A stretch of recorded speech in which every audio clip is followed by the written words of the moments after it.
Salam kasih dalam anugerah Tuhan kita Yesus Kristus.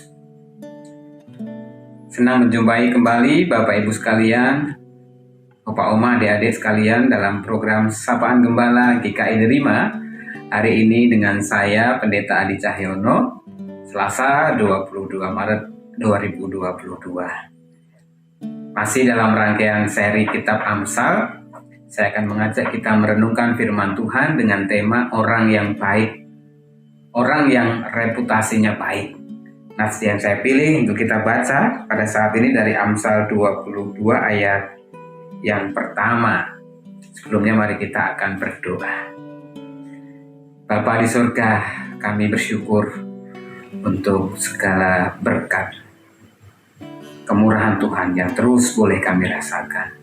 Sampai dengan hari ini, sampai dengan saat ini, kiranya kasih karunia-Mu terus membuat kami bersyukur pada Tuhan dan rindu selalu mencari hadirat Tuhan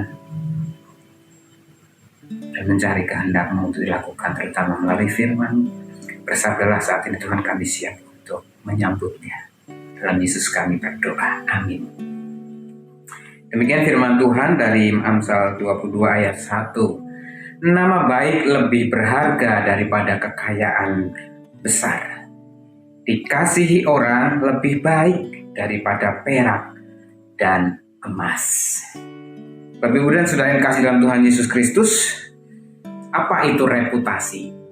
Menurut kamus Wikipedia, maksud saya, dikatakan reputasi itu sama dengan citra.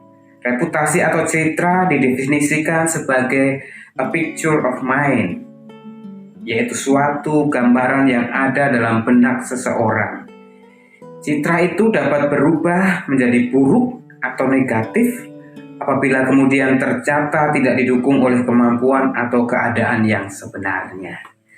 Kalau kita membacakan dari Amsal 22 ayat 1 tadi, nama baik atau citra baik, reputasi baik, ternyata tidak didasarkan pada harta kekayaan yang besar. Bahkan perak dan emas pun ternyata tidak lebih berarti daripada dikasihi orang. Apa maksud dari ayat ini? Saudara, beberapa waktu belakangan ini, beberapa hari ini kita mungkin mengetahui ya, ditangkapnya seorang crazy rich, orang anak yang masih muda tetapi hartanya banyak sekali, ratusan miliar.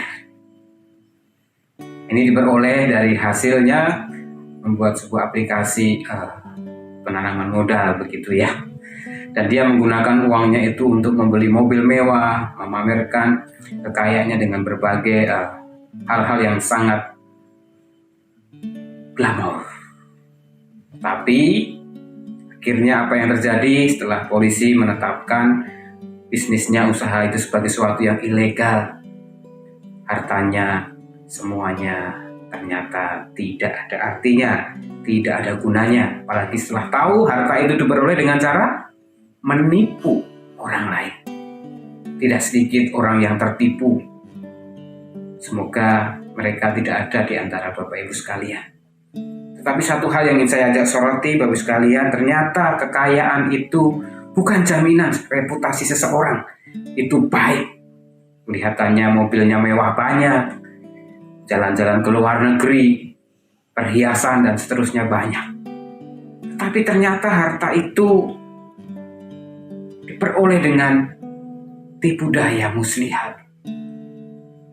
Ini menjadi sesuatu yang tidak baik. Bahkan mungkin kita juga terperdaya dalam arti kelihatannya orangnya suka berbagi, peduli kepada kesulitan orang lain, tetapi ternyata diperoleh dari harta yang tidak benar cara mendapatkannya.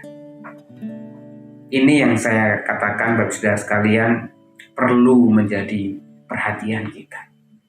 Reputasi seseorang tidak ditentukan oleh harta yang melimpah yang dimiliki, tapi bagaimana dia hidup, memperoleh apa yang dia hidup, dan memperlakukan apa yang dia peroleh dengan cara-cara yang benar tentunya.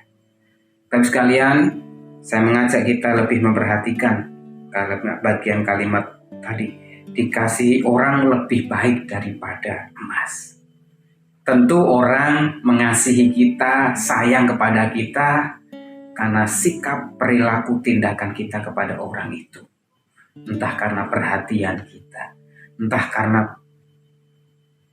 perbuatan atau perilaku kita yang menyentuh orang itu, memberkati orang itu, sehingga orang itu pun akhirnya mengasihi kita.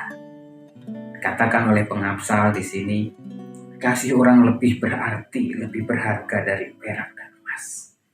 Banyak cerita bagi saudara, orang berangkat dari titik nol dalam memulai usaha. Tapi karena dia memiliki reputasi yang baik, bukan pembohong, bukan penipu, bukan melakukan hal-hal yang merugikan orang lain, maka orang bisa memberikan kepercayaan untuk memberikan modal usaha, untuk memberikan dukungan dalam berusaha atau bekerja. Tapi yang kasih dalam Tuhan Yesus Kristus, di tengah fenomena hedonisme, gaya hidup mewah, glamor, bahkan kemudahan untuk mendapatkan harta kekayaan dengan cara-cara yang singkat, saya mengajak kita berdasarkan firman Tuhan hari ini, mari kita berhati-hati, jaga reputasi kita.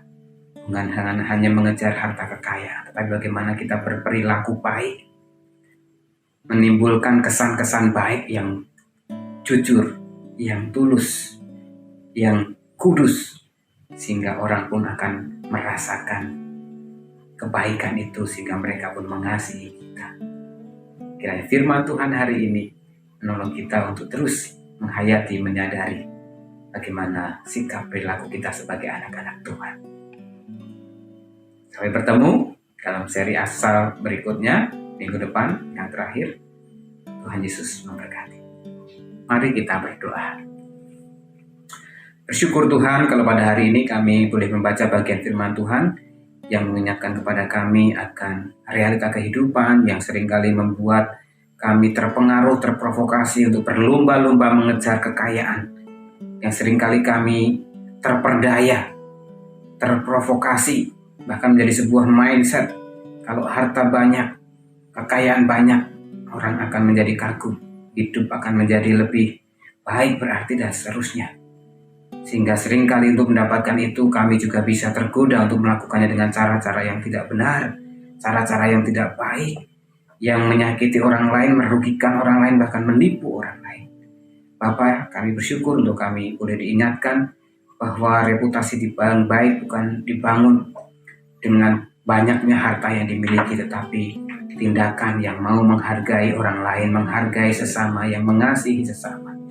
Biarlah ajarkan kami sebagai orang-orang yang lebih dahulu mengasihi, dikasihi oleh Tuhan, kami juga bisa mengasihi sesama kami dengan sungguh-sungguh, dengan tulus, sehingga orang pun juga bisa saling mengasihi satu sama lain. Kami bersyukur dalam masa raya Paskah ini Tuhan, kami diajak untuk terus melakukan introspeksi diri. Biarlah kami berdasarkan firman Tuhan hari ini juga melakukan pemeriksaan diri kami. Bagaimana sejauh ini kami juga memperlakukan harta kekayaan seturut dengan firman Tuhan. Kami rindu terus dibentuk seturut firman itu. Dan juga mampukan kami memiliki kepedulian bagi orang-orang yang membutuhkan sesuai dengan karunia berkat yang Kau berikan kepada kami. Terima kasih Tuhan, kami serahkan hidup kehidupan umat kami semuanya dalam tangan kasih karunia-Mu. Kiranya kasih setia Allah Bapa, kasih karunia Tuhan Yesus Kristus, dan penyertaan Roh Kudus senantiasa memimpin langkah kehidupan kami. Kami naikkan doa ini dengan doa yang telah Tuhan ajarkan kepada kami. Bapa kami yang di surga, dikuduskanlah nama-Mu, datanglah kerajaan-Mu, dilakukanlah kehendakmu seperti di surga. Berikanlah kami pada hari ini makanan kami yang secukupnya, dan ampunilah kami akan kesalahan kami seperti kami juga mengampuni orang yang bersalah kepada kami. Dan janganlah bawa kami ke dalam pencobaan, tapi lepaskanlah kami daripada yang jahat, karena Engkau yang punya kerajaan dan kuasa dan kemuliaan sampai selama-lamanya. Amin.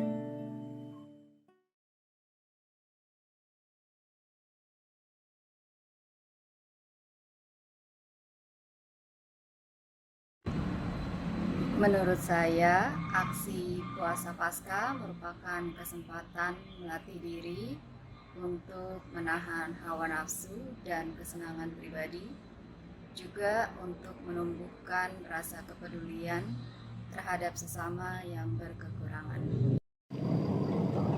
Momen di mana kita membalas semua kebaikan dan pengobatan yang Tuhan berikan kepada kita dengan menyalurkan bantuan kepada sesama yang lebih membutuhkan. Shalom Jemaat GKI 5, dalam masa Raya Paskah tahun 2022 ini, Panitia Paskah ingin mengajak Bapak Ibu Saudara untuk terlibat dalam aksi puasa Paskah. Makna puasa Paskah seorang dengan yang lainnya bisa berbeda. Tidak ada aturan khusus bagi Bapak Ibu Saudara yang ingin mengikuti aksi puasa Paskah ini. Melalui puasa atau pantangan yang kita lakukan, dana yang biasanya kita habiskan dalam kegiatan tersebut, mari kita sisihkan untuk mendukung aksi puasa Paskah gereja kita. Panitia Paskah akan mengelola dana ini dengan menyalurkannya kepada organisasi untuk anak dan kemanusiaan Mitra Ceria Anak Negeri. Organisasi Nirlaba Mitra Ceria Anak Negeri berfokus kepada pelayanan dalam bidang pendidikan rohani anak, serta pelayanan kepada anak marginal, masyarakat, dan gereja di daerah pedesaan.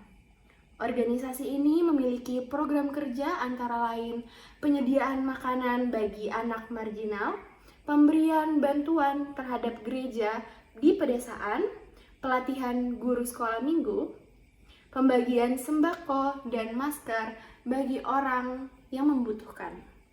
39 gereja dan 1 panti asuhan yang saya kunjungi dalam pelayanan safari Natal dari tanggal 7 Desember sampai tanggal 18 Desember ini. Saya sangat terharu dan melihat begitu banyak pergumulan di dalam pelayanan ujung tombak penjaga jiwa di desa-desa. Bahkan saya harus menikmati mandi di salah satu bilik dengan pancuran air langsung dari gunung. Saya menikmati sukacita mereka. Saya mendoakan orang sakit. Saya mengunjungi pendeta-pendeta yang kena stroke. Saya diam dan melihat begitu banyak hal-hal yang sebenarnya menjadi bagian daripada kerinduan pelayanan kita.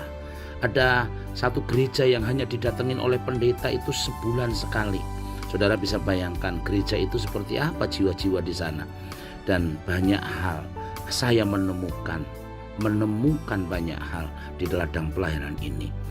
Mungkin hanya seminggu atau 2 minggu akan asik perjalanan ini, tapi ketika kita melihat bertahun-tahun, bahkan ada yang pendeta yang sudah 23 tahun melayani di sana dengan kesunyian, kesepian, dan hanya menjaga beberapa jiwa 20 kakak, mereka tetap tekun melayani, dan itu satu pergumulan dan kesempatan yang indah kalau aku bisa menjangkau, memeluk, mendoakan mereka. Tuhan Yesus memberkati.